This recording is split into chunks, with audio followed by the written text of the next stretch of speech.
I'm Nic Harcourt, and it's always a pleasure to catch up with the fabulous actor, producer, and songwriter Rita Wilson, who I'd also like to acknowledge, along with her husband, Tom Hanks, are supporters of the station. We're very grateful for you for that, and it's great to catch up, Rita.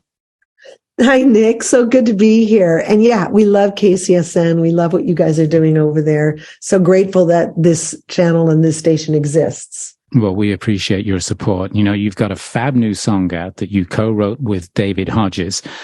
It's called Til You're Home. There's a great video to go with it as well, which includes scenes from the movie you wrote it for, A Man Called Otto, which stars your fella, Tom. The film has been in limited release through the holidays, but as we are recording this, it's going nationwide. And I know, Rita, that both the song and movie are getting fabulous reviews. Can you tell us a little bit first about the film and then how the song got together? Because you have a duet with Sebastián Yatra as well on that, right? Yeah. Thank you so much. Yes. The duet is with this incredible singer, Sebastián Yatra, who many of your listeners may know from the movie Encanto. He sang the song Dos Oruguitas, right. But he's really known for being like the hottest kind of Latin pop singer out there right now. He just won 2 Grammys, and he's nominated for 2 Latin Grammys, and he's nominated for Best Latin Pop Album on the regular Grammys this year. But yeah, so the movie, A Man Called Otto, is based on a Fredrik Backman book, A Man Called Ove, which also was a Swedish film. And I saw the Swedish film and thought, oh my gosh, this is gorgeous. This is beautiful. I want to make this into an American version. And of course, I thought I knew who my male lead might be because he was sitting next to me. And the next day, I reached out to find out who had the rights. And it just so happened that my Swedish partner, Fredrik Wikström Nicastro, was in LA at that time. So I was able to set a meeting and tell him that I'd love to be able to make an American version of it. And thankfully, he agreed. And then, it was the process of getting everyone together. Dave McGee, our screenwriter, was the first person to come on, and he had written the movie Finding Neverland, Life of Pi, 2 movies that I loved.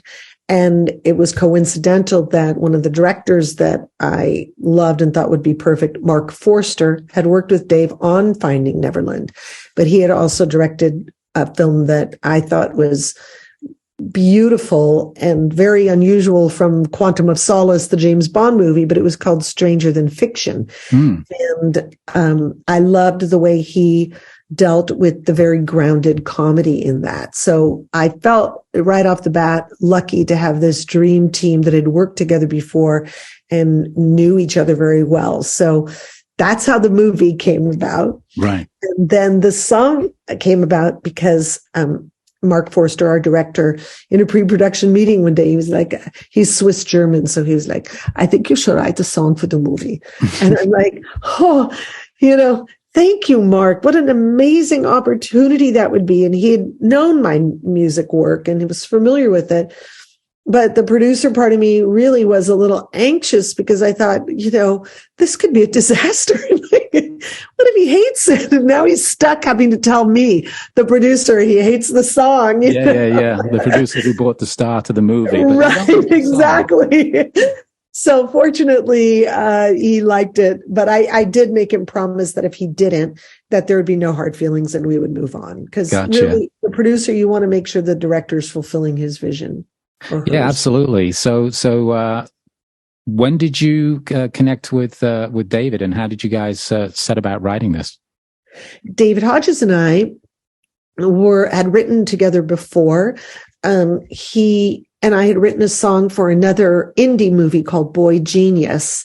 And we really enjoyed writing that together, but also enjoyed each other's company, and his vibe was so cool. And when you're thinking about the song for the movie, which we knew was, Mark wanted us to write it before we started production because he knew where he wanted to place it in the movie, that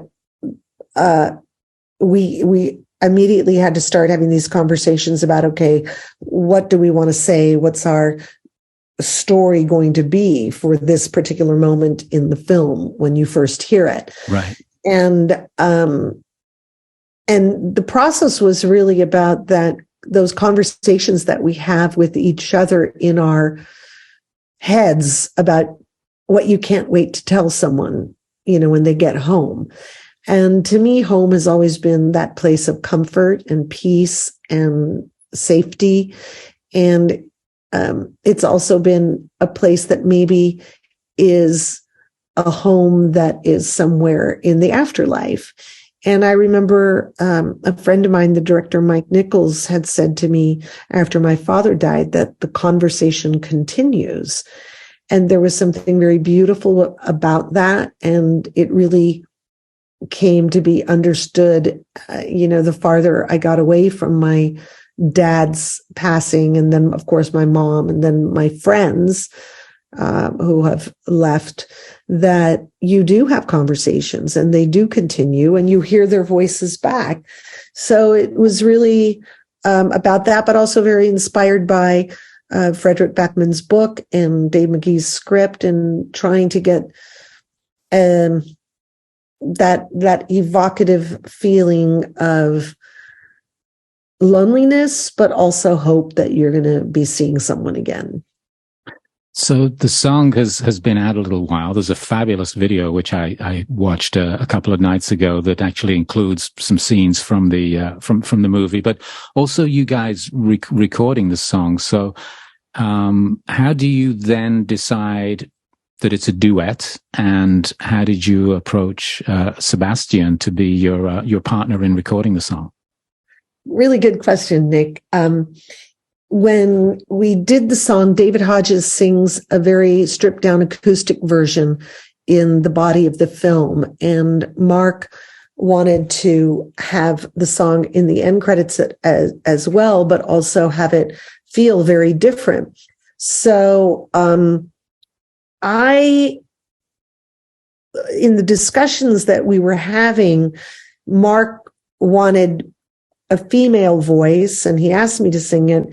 And I felt that was like Sonia, the character that Otto's wife in the movie, could possibly be singing to him as he sort of makes it to his next destination.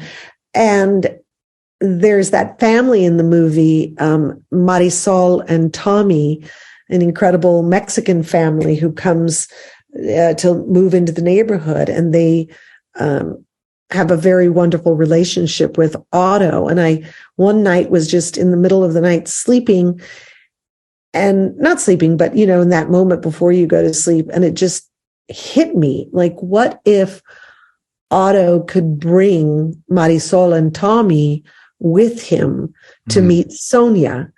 And I thought, oh, well, then it would have to be a Latin voice. It would have to be somebody like that. And it just was like a lightning bolt. Sebastián Yatra. Oh my gosh, him.